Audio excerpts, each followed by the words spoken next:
My brother knocked up my wife, and mom helped them hide it. 6 months later, they want me to raise the kid and pay brother's legal bills. Hey everyone! Before we jump into today's video, I need your help. We've noticed the channel is losing some traction, and subscribing is one of the best ways you can support us. It's quick, free, and it helps us keep bringing you awesome content. Your support means the world. Let's keep this channel growing together. Thanks so much. Now let's start the video. Sup Reddit. Never thought I'd be posting here, but I need to get this shit off my chest. Got completely blindsided by the 3 people who were supposed to have my back, my wife, my brother, and my own mother. Here's how it all went down. I, 28 male, have been working as a software engineer for the last 5 years. Started at a small tech startup and worked my way up to senior developer. We build enterprise solutions, payment systems, CRM platforms, that kind of stuff. Not the sexiest work in the world, but it paid enough for me to buy a decent 2-bedroom house in a nice neighborhood 2 years ago. Bought it before marriage. My company might not have the name recognition of Google or Apple, but we're solid. 90K base with annual bonuses that usually hit around 15 to 20K. Health benefits that actually cover things. 401K matching. The kind of stability most guys my age are still dreaming about. My boss, Chester, 42 male, took me under his wing when I first started. He's this old-school coder who transitioned to management, but still keeps his hands dirty with code. He didn't just teach me coding best practices. He showed me how to navigate company politics, how to negotiate my salary, got me an extra $12,000 on my last promotion, and how to manage client expectations without promising the impossible. Then my wife, now ex, Megan, 26 female, walked into my life at a friend's house party 3 years back. She was this gorgeous blonde who worked as a nurse at the local hospital, specializing in pediatric care. We had this instant chemistry that everyone noticed, one of those connections that feels like you've known someone for years. What first caught my attention was how she lit up talking about her job. Not just surface-level stuff, but the technical aspects of pediatric care. She could explain complex medical procedures in a way that made sense even to a tech guy like me. Smart, dedicated, and invested in her career. Exactly what I was looking for. We dated for a year before I proposed. She cried, said yes, and we had a small wedding at her parents' church. Just 50 or so people, close friends and family. I spent 2 months' salary on the ring, 2.1 carat diamond with a platinum band. For context, my younger brother Ed, 24 male, has always been the golden child. 4 years younger, but somehow always the center of attention. Better looking, better with people, better at charming our mom into getting whatever he wanted. He played varsity baseball in high school. I was the chess club kid who built websites in my free time. Classic mama's boy situation. I was the quiet, responsible one who worked hard but never quite measured up in mom's eyes. Dad was always fair with both of us, but Ed was definitely mom's favorite. That dynamic never changed. The contrast between us was almost comical at family gatherings. Thanksgiving 3 years ago, Ed showed up 2 hours late, no side dish like he promised, but with some girl he'd met the night before. Instead of being annoyed, Mom fussed over both of them while I had been there since morning helping prep the turkey.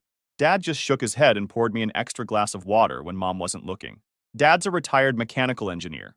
Logical, methodical, plays by the rules. He taught me how to change oil in my first car, how to fix a leaky faucet, all that practical dad stuff. He never understood my coding work, but respected that I'd found a solid career. Mom's a former elementary school teacher who retired early when Dad's engineering firm took off. Always had a soft spot for Ed, who she called her sensitive artistic soul. After college, I went straight into coding, while Ed bounced around between jobs. He'd work somewhere for a few months, get bored, then quit. Always had some story about toxic management. Meanwhile, his credit card bills somehow became Mom and Dad's problem. Twice, I bailed him out of minor legal trouble, once for driving with an expired license, and once for trespassing at an ex-girlfriend's apartment. Cost me nearly $3,000, which he promised to pay back as soon as things turned around. Eventually, I helped him get a position at my company in the sales department. Chester, my boss, was hesitant. He'd met Ed at our company Christmas party the year before, and wasn't impressed. But I vouched for him, said I'd keep him in line. Ed had the charm for it, and I figured having him there would give him some stability. Plus, family looks out for family, right? The sales job at our company came with a $65,000 base plus commission. Not bad for someone with Ed's spotty resume. I spent 3 weekends coaching him on our products, the industry terminology, told him this was his chance to build something real. He seemed grateful, said all the right things. Chester gave me one of those, I hope you know what you're doing looks when I introduced them. Megan and I settled into married life pretty well. Our relationship wasn't Hollywood movie material, but it was solid. We talked about starting a family maybe in a year or two. I spent weekends working on the house, installed a new kitchen island, built a deck in the backyard, all that homeowner stuff. Megan decorated the place, making it look like something out of those home design magazines. I put about $20,000 into home improvements over that first year. New hardwood flooring in the living room, upgraded the master bathroom with a rainfall shower and heated floors, landscaped the backyard. Every penny I put in was raising the property value, plus giving us a place we both loved. The first year was good. We had our routines: Sunday morning pancakes, Wednesday date nights, the occasional weekend trip to her parents' lake house. We hosted game nights with friends, took a cooking class together, all that couple stuff you're supposed to do. We seemed happy. About a year in, I got assigned to a major project at work, rebuilding the payment system for a big hospital chain. The irony isn't lost on me now. I was working longer hours, often coming home after Megan was asleep. Weekend work became normal. The project was supposed to last 3 months but stretched to 6. I started missing those Sunday pancakes, those Wednesday date nights. The project was a career maker. Successfully implementing a new payment system for a $2 billion company would put me on the fast track for a senior architect position. Bigger salary, stock options, more control over which projects I worked on. I explained all this to Megan, and she seemed to understand. She even brought me dinner at the office a few times during those first weeks of overtime. During this time, Megan made a new friend at work, Alexis, this travel nurse from Seattle who was doing a 6-month rotation at our hospital. Alexis was everything Megan wasn't. Single, carefree, kinda wild. Suddenly, Megan was going out for girls' nights with Alexis and coming home with stories about clubs I didn't know existed in our city. I was too busy with my project to really notice how much things were changing. Things started feeling weird about 4 months before things imploded, right around when my big project was wrapping up. The system was finally launched, and I was looking forward to getting back to normal life with Megan. But somewhere along the way, normal had shifted. Megan's schedule got unpredictable. She'd always been consistent with her hospital shifts, 3 12-hour days, then 4 days off. But suddenly she was picking up extra shifts and going out with co-workers more often. When I asked, she'd say the hospital was short-staffed or that her friend Amber was going through a breakup and needed support. I checked our bank statements one night and noticed Megan had been withdrawing $200 to $300 in cash every week for the past 2 months. When I asked about it casually, she said something vague about preferring cash for small purchases and girls' nights out. Made sense on the surface, but it was new behavior. I tried to reconnect, suggested we take a weekend trip to celebrate my project being done. She said she couldn't get the time off. I offered to cook her favorite dinner. She texted last minute saying Alexis needed her help with something. A rational person might have connected these dots sooner, but I was still operating on trust. 6 years of building enterprise systems had trained me to look for multiple data points before declaring a bug. I needed more evidence. Then there was the phone stuff. She'd be texting constantly with this little smile on her face, but the second I walked in the room, phone flipped over. When I asked who she was talking to, she'd say, "Just Amber," or "work group chat." After I got Ed the sales job at my company, he started coming to office happy hours more. Megan would show up too, saying she wanted to support both of us. There was this one night at Barley's where I got stuck talking to a client who showed up unexpectedly. I was across the room for maybe 45 minutes. When I finally broke free, I found Megan and Ed in this deep conversation in a corner booth, heads almost touching. They jumped a little when I walked up. Ed immediately launched into this story about a potential lead at the hospital where Megan worked, how they were discussing an in with the procurement department. Made sense on the surface. What didn't make sense was how Ed's hand lingered on Megan's arm a beat too long, or how Megan's cheeks were flushed in that way I recognized from our early dating days. But again, my own brother, my own wife, I filed it away as an anomaly, not a pattern. Ed started showing up at our place unannounced too. He'd bring Megan these little gifts. Her favorite coffee from that specialty shop downtown, fancy chocolates or candles she liked. When I thanked him for being thoughtful, he'd say shit like, "Just looking out for my sister-in-law." I actually thought it was nice at the time. Freaking clueless. At work, Ed was actually doing well in sales. Hit 115% of his quota 3 months in a row. Started dressing better. Seemed more focused. I was secretly proud that my helping him had paid off. Co-workers would congratulate me on straightening Ed out, and I'd feel this misplaced sense of brotherly accomplishment. Then, about 2 months after, Megan started getting sick in the mornings. I'd hear her in the bathroom at 6 a.m., the shower running to mask the sounds. One morning I got up to check on her, held her hair back while she threw up. I suggested maybe she was pregnant, and she freaked out, like genuinely panicked. Said it was just a stomach bug going around the hospital. She immediately scheduled a doctor's appointment, but didn't want me to go with her.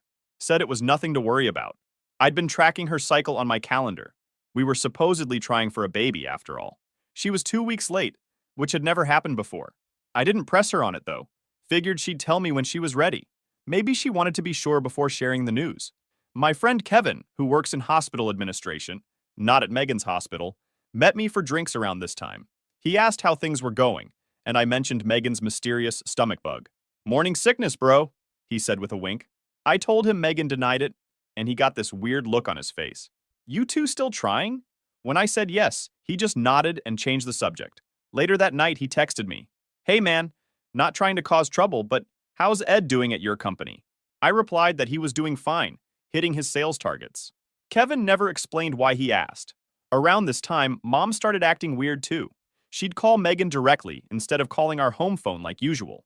When I'd be around during these calls, Megan would say things like, "Yes, I got that recipe," or "I'll check that sale." But the conversations seemed longer than they needed to be. Once I walked in while they were on speaker, and Mom quickly said, "Oh, Josh is home. We'll talk later." Mom had always liked Megan, but suddenly they had this new closeness. They'd go shopping together, had inside jokes I wasn't part of. Mom even gave Megan a family heirloom necklace that had been promised to my future wife since I was a kid. When I mentioned being surprised by this, Mom said, "Well, she is your wife now, isn't she?" Something in her tone felt off. Everything fell apart on a Thursday in April. I was working from home while Megan had a shift at the hospital. I'd made plans to surprise her with her favorite takeout for dinner when she got home, hoping to reconnect after weeks of feeling distance between us. Around lunchtime, I got an email notification that a furniture delivery I'd been waiting on was scheduled for tomorrow. I needed to confirm the time slot, but couldn't find the original confirmation in my inbox to reply to. We shared a desktop computer in our home office that we both used, Megan for her nursing continuing education, and me for personal projects. I was logged into my email account, but remembered Megan sometimes organized my emails when using the computer. She was big on inbox zero while I let emails pile up. I figured maybe Megan had seen it and moved it to a folder, so I logged into her email to see if she'd forwarded it there. That's when I saw an email thread between her and my mom with the subject line, "Don't let Josh find out." My stomach dropped. I sat there staring at that subject line for what felt like forever. There was this voice in my head saying, "Close the browser, respect her privacy," but a louder voice saying, "WTF is this about?"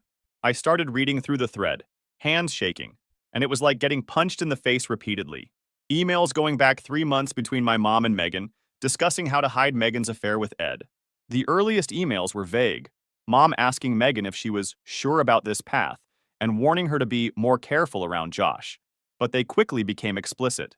Mom was actually giving her advice on how to cover it up, when to claim hospital shifts, what excuses to use, even offering her house as a meeting place when Dad was out golfing. "Frank always plays 18 holes on Thursdays, so you have at least 4 hours," one email read. Mom had created a detailed schedule of when Dad would be out of the house for Megan and Ed to use. My own mother, plotting behind my back. Then the bomb. The latest emails were about the pregnancy. Megan was 2 months pregnant, confirmed by her doctor, and they weren't sure if it was mine or Ed's. The timing overlapped with both of us. There was an email with Megan panicking after I suggested the morning sickness might be pregnancy. My own mother was telling my wife to pass it off as mine either way, saying, "Josh would be a better father anyway, and what he doesn't know won't hurt him." The entire conversation read like a conspiracy novel. There were time-stamp specific alibis, contingency plans, even a shared calendar where they tracked my work schedule and planned their meetups accordingly. The systematic nature of it all was what got me. This wasn't just an impulsive mistake. It was a calculated, ongoing deception involving the 3 people who were supposed to love me most. I felt physically sick. I sat at the computer for what must have been hours, reading these emails. Every single one was more devastating than the last. I kept hoping to find something, anything, that would tell me this was all a misunderstanding, a sick joke, something other than what it was. But no, it was painfully clear. I took screenshots of everything and saved them to a flash drive. Then I printed out the most incriminating ones and put them in a folder. I called Chester. I couldn't think straight, needed someone level-headed. "You need a lawyer," he said. "Now. Don't confront them yet. Chester knew a good attorney. His second divorce had been complicated. He made the call right there from my living room, put it on speaker. Sarah Jacobson, divorce attorney. Since we lived in a fault state, and I had clear evidence of infidelity, Sarah said I was in a strong position. The fact that I had bought the house before marriage meant it wouldn't be considered marital property. Same with most of my investments and savings. She advised me to secure my finances immediately, so Chester drove me to the bank. I moved most of our joint funds into a separate account, leaving enough in the joint account to avoid claims of financial abandonment. I left exactly $5,000 in our joint account, enough to show I wasn't trying to financially strand her, but not enough to fund a new life with my brother. The rest, about $38,000, went into an individual account under just my name. I also called my investment firm and verified that my premarital assets, about $115,000 in various funds, were properly documented as separate property. By the time Megan came home that night, I had already set things in motion. Sarah was drafting divorce papers. Chester had helped me regain some composure. I didn't confront Megan that night. I was still in shock, and I needed to think strategically. "How was your shift?" I asked, my voice surprisingly steady. "Exhausting," she said, detailing some fictional emergency room crisis. I watched her lie to my face, thinking about the emails where she described meeting Ed at my mother's house that very day. The hardest part was pretending everything was normal while my entire life was imploding. She asked why Chester's car had been in our driveway earlier. Apparently the neighbors had mentioned it. I said we'd been discussing a work project. Another lie to add to the pile. Over the next few days, I acted normal while setting everything in motion. I'd go to work, make small talk with Megan in the evenings, even watched our usual Thursday night show together, all while dying inside. I gathered all my important documents and moved them to a safety deposit box. I froze our joint credit cards. I even installed small cameras in our common areas, totally legal since it was my house. Chester helped me set them up while Megan was at work, just in case they try to take or destroy anything, he advised. Kevin from hospital administration texted to check in. Turns out he'd seen Megan and Ed together at a restaurant weeks ago, looking more intimate than in-laws should. He'd been trying to find a way to tell me. I thanked him for trying, told him I figured it out on my own. My plan started forming on Sunday night. Megan was in the shower when a text notification popped up on her iPad on the coffee table, from Ed, saying he couldn't wait to see her tomorrow at Mom's. The betrayal was happening literally every day right under my nose. That's when I decided on the dinner plan. I called my dad Monday morning and asked if he could have a family dinner at our place that weekend. Told him I had some good news to share. "Are you sure you want to host? Your mom and I can do it," he offered. "No, I insist. I want it at our place," I said, thinking about how perfect it would be to confront them all on my territory. I invited Ed and my parents and told Megan to prepare for a special dinner. She seemed nervous, but agreed. I could see the tension in her shoulders when I mentioned Ed was coming. She texted constantly that day, probably coordinating stories with him and Mom. In the days leading up to the dinner, I met with Sarah twice more. She had drafts of the divorce filing ready. Sarah called Thursday with an update. The divorce papers would be ready Friday morning. I picked them up during my lunch break, the manila envelope burning a hole in my backpack all afternoon. The day of the dinner, I took the afternoon off work to prepare everything. Food ordered from this nice Italian place downtown. No way I was cooking. Divorce papers in a manila envelope, and a folder of emails in a larger envelope for my dad. The camera in the dining room was recording, just in case things got out of hand, and I needed proof later. I had another surprise ready too. I'd cashed out some stock options and had a cashier's check for $10,000 made out to my dad, the exact amount I knew my parents had recently loaned Ed to pay off his credit cards. I figured Dad should get his money back before the family imploded. My parents arrived first at 6:30 p.m. Mom gave me this weird tight hug and immediately asked where Megan was. "She's upstairs getting ready," I said, my voice surprisingly steady. Ed showed up last, at 6:45. He had this cocky smile that made me want to punch him on sight. He gave me one of those bro hugs, slapping my back like we were still close.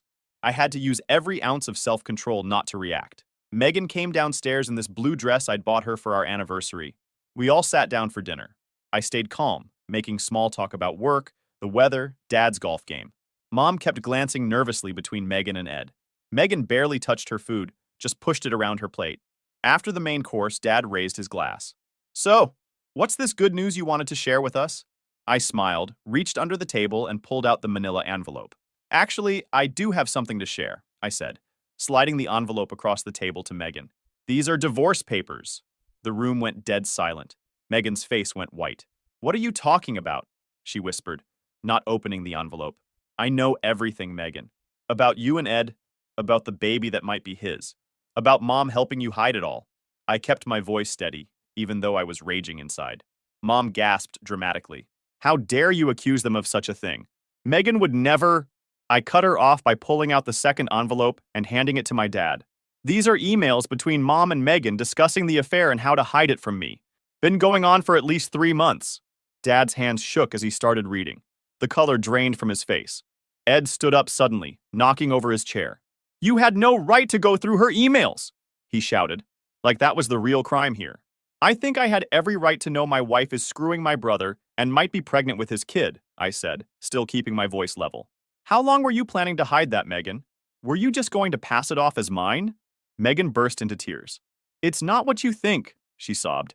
I love you. It was a mistake. A 3-month mistake? With my brother? While my mother covered for you? I laughed, but there was no humor in it. And now you're pregnant. Mom tried to reach for the papers Dad was reading, but he held them away from her. Catherine, what is this? He asked, his voice dangerously quiet. Did you help them hide this from Josh? My mother's face had gone from fake shock to panic. Megan, you told me you were sure it was Josh's, she said, suddenly throwing Megan under the bus to save herself. Dad looked up from the emails, his face hard as stone. Catherine, did you know about this? Did you help them hide this from our son? His voice was quiet but deadly serious. Mom started crying, trying to play victim. I was just trying to protect the family. Ed made a mistake, but breaking up the family wouldn't help anyone. Ed, the smug piece of shit, actually scoffed. Come on, it's not that big a deal. Megan and I connected, it happens. Josh is always working anyway, barely pays attention to her. Something in me snapped. I stood up, walked around the table, and punched him square in the nose. There was a satisfying crack, and blood immediately started pouring down his face. He stumbled back, knocking over a side table. Id! Mom screamed, rushing to Ed. Josh, what is wrong with you? Dad stood up then, looking more angry than I'd ever seen him. Enough, Catherine! Our son just found out his wife and brother betrayed him in the worst possible way, and you're worried about Ed's nose? He pointed at Ed. Get out of this house, now! Ed held his bleeding nose, glaring at all of us. This isn't over! You're going to regret this! He spat, before storming out the front door. Mom tried to follow him, but Dad grabbed her arm. You stay right here. We have a lot to discuss about your role in all this. Megan was still crying at the table. Josh, please, we can work through this. I'm so sorry. I made a terrible mistake. I turned to her, feeling nothing but cold contempt. I want a paternity test. If you're keeping this baby, I need to know if it's mine. And either way, we're done. I handed the cashier's check to my dad. This is to pay back what Ed borrowed recently. I figured you should get your money back before everything falls apart. Dad looked at the check, then back at me with sad eyes. Son, I had no idea any of this was happening. Mom was frantically trying to explain herself, saying she just wanted to protect Ed, that she knew it was wrong but thought it would just be a phase, that she didn't want to hurt me. Dad wasn't having any of it. He told her to get her coat. They were leaving. After my parents left, Megan and I sat in silence for what felt like hours. Finally, she spoke. What happens now? Now you pack a bag and leave. The house is mine. It's not community property. You've got until tomorrow to figure out where you're going, but it won't be here. She nodded slowly, then went upstairs to pack. I sat at the dining table, surrounded by the wreckage of what I thought was my life, feeling strangely calm. The worst had happened, and I had survived it. Everything from here on out would be rebuilding. The next few weeks were a blur of lawyer meetings and paperwork. Megan moved out to stay with a friend, not with Ed, interestingly enough. I had changed the locks the day after the dinner. The paternity test was scheduled once it was safe to perform one. Megan agreed without argument. I think part of her was hoping the baby was mine, thinking that might change things. Then, 2 weeks after the dinner, I got served with a misdemeanor assault charge, courtesy of Ed, who had the nerve to report the punch to the police. My lawyer, Sarah, wasn't overly concerned. First offense, no weapon, and a situation with emotional provocation. Not a legal defense per se, but potentially relevant for sentencing. She made it clear the court wouldn't ignore the assault, but context could work in my favor. 3 months later, we had our hearing. Ed showed up with his arm around Mom, playing the victim like a pro. I came with Sarah and 2 character witnesses from work, including Chester, who spoke to my history of professionalism and restraint. The judge reviewed the incident, heard testimony about the circumstances leading up to it, and accepted some contextual evidence regarding the affair. Not as justification, but as background. In the end, the court found me guilty of simple assault and imposed a $500 fine, noting that it was an isolated act in response to a deeply personal betrayal. The judge didn't mince words, saying I had let emotions override better judgment, but also implied that Ed was fortunate things hadn't escalated further. Mom looked mortified. Ed glared like he expected applause. I considered it $500 well spent. Dad called me the day the assault charges were filed. He was furious. Not at me, but at Ed. He told me he'd already taken steps to remove Ed from his will entirely. When Mom found out, she apparently had a complete meltdown, threatening to leave Dad if he went through with it. I told her she was welcome to leave, but she should know I'd make sure she got nothing if she chose Ed over our family, Dad told me. That shut her up pretty quick. My dad's finances are no joke. 30 years at his engineering firm. Smart investments, real estate holdings. No wonder Mom freaked out when Dad threatened to cut Ed out. Mom's true colors showed through this whole thing. She'd raised Ed to think he could do no wrong, and now she was facing the consequences of creating such an entitled jerk. Dad said she was still moping around the house, crying about how her family was falling apart. But at least she'd stopped defending Ed openly. Dad came by the house a week after the dinner. He brought his tools and helped me repaint the living room and master bedroom, erasing any hint of Megan's decorating choices. We didn't talk much while we worked, but when we finished, he put his hand on my shoulder and said, "You're handling this better than I would have at your age. I'm proud of you." That meant more than he knew. I went back to work after a week off. Chester had told the team I was dealing with family issues and needed space. When I returned, he'd moved my desk to a different floor from Ed's department. Smart move. I found out later that Chester had also put Ed on a performance improvement plan, citing ethical concerns in his file. Technically, sleeping with your brother's wife isn't a fireable offense, but Chester found ways to make Ed's work life difficult without crossing any HR lines. Megan's religious parents found out about everything from my dad, who felt they deserved to know what their daughter had done. They were devastated. Her dad called me personally to apologize, saying they had raised her better than this. They told Megan she wasn't welcome in their home until she found her way back to God. Pretty harsh, but I couldn't blame them for being disappointed. Ed and Megan eventually ended up renting an apartment together, though from what I heard, they were far from happy. Mom was their only visitor, sneaking over when she thought Dad wouldn't notice. I cut all three of them out of my life completely. Changed my number, blocked their emails, the works. Dad was the only family member I still talked to. The paternity test results came back. The baby wasn't mine. In a way, it was a relief. A clean break with no biological ties to maintain. The divorce proceedings went smoothly after that, with the infidelity proven and the paternity test confirming it wasn't my child. Since we lived in a fault state, Megan got almost nothing. I kept the house, my retirement accounts, and most of our assets. She didn't even fight it. I think she knew she had no grounds to. Our friends mostly took my side, especially after they learned the full story. A few tried to stay neutral, saying there are two sides to every story, but they faded away pretty quickly. My real friends stepped up, invited me over for dinner, checked in regularly, didn't let me isolate myself. I threw myself into work, took on a new project rebuilding a major insurance company's claims processing system. The 70-hour weeks kept my mind off everything. Chester started grooming me for a technical director position, faster advancement than I'd expected, but I was ready for it. I also joined a gym, hired a trainer who kicked my ass 3 times a week, lost the 15 pounds I'd gained during my marriage, put on some muscle, started running again, did a half marathon 6 months after the divorce. Dating was the last thing on my mind for a long time. Friends tried to set me up, but I wasn't ready. Trust issues don't disappear overnight. 6 months after everything went down, I was in a good place. The divorce was finalized. The assault charges were settled with a small fine, and I'd been promoted at work. The house was finally feeling like mine again, after I renovated and got rid of everything that reminded me of Megan. I completely gutted the master bathroom. New tile, new fixtures, new everything. Converted the guest bedroom into a home gym. Built a custom entertainment center in the living room. The house became a project that kept my hands busy and my mind focused. By the time I was done, it looked nothing like the place where Megan and I had lived together. My finances were looking better than ever. The promotion came with a $20,000 salary bump plus stock options. I maxed out my 401k contributions, started a separate investment account, and even began looking at rental properties as potential income sources. At 28, I was in a better financial position than most guys my age, especially without a wife draining my resources. Then out of nowhere, I got a text from Mom asking to meet at a diner downtown. Said it was important and she needed to talk to me in person. I agreed to meet her during my lunch break, making it clear I only had 30 minutes. When I arrived at the diner, I immediately regretted coming. Mom wasn't alone. Megan was sitting next to her, looking exhausted, with a baby carrier on the booth seat.